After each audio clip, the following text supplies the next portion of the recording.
Hey Greg, it's been a while. How's it going? Not too bad, Patty. Today we're going to talk about Task 7 from the CELPIP Speaking test. And in this section, you're going to have to give your opinion about something. And there are essentially two ways to answer this question. And in this video today, we're going to deal with the first one, so style A.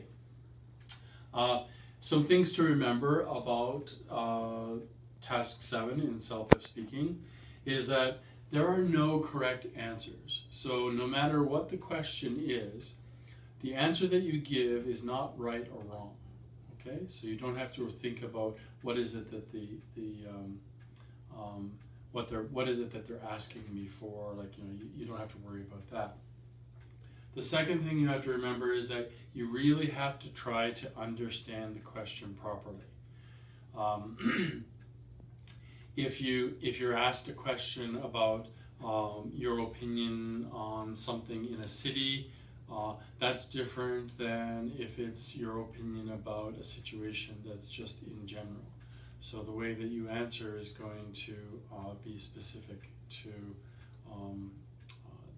to the question. So make sure that you understand the question. And then the third thing is to pay attention to special vocabulary. There are lots of new vocabulary that you can use when you're answering this question.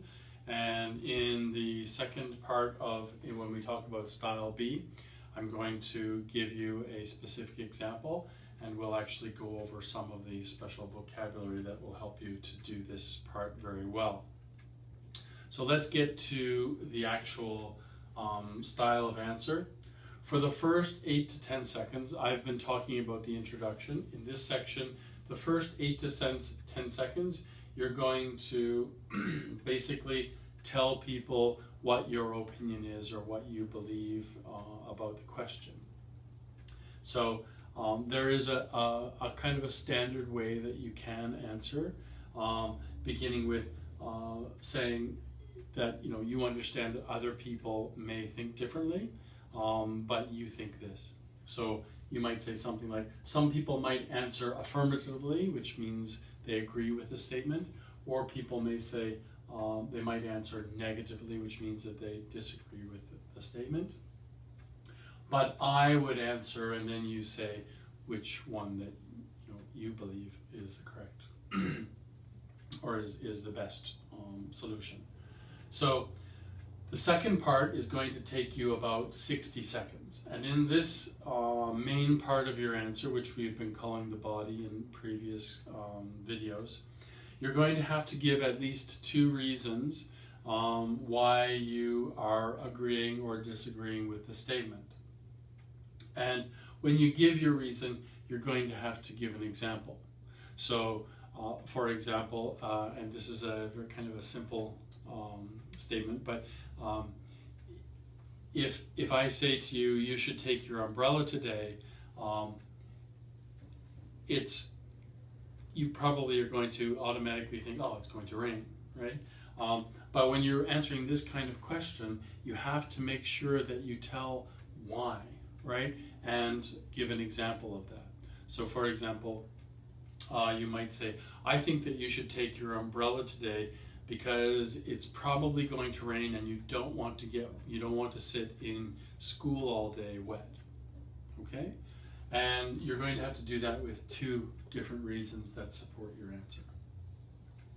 And then for the last 15 to 20 seconds of your answer, you're going to summarize and express hope that the person who's listening to you agrees with what you've said. And an example of this is, in conclusion, I believe that for these reasons, and then here you're going to restate your opinion.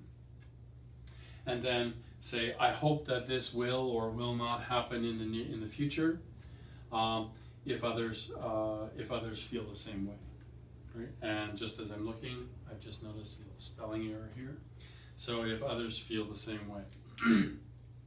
So you can you can change the words just a little bit here to make it more comfortable for you, but this is the general way that you're going to answer. In part 2, we're going to look at another style of answering the same question. And remember that in English, giving your opinion and being able to discuss opinions is a very important part of our life in general. And so this section is a very important thing for you to be able to do, not just on the test, but in real life. Thank you. You're welcome.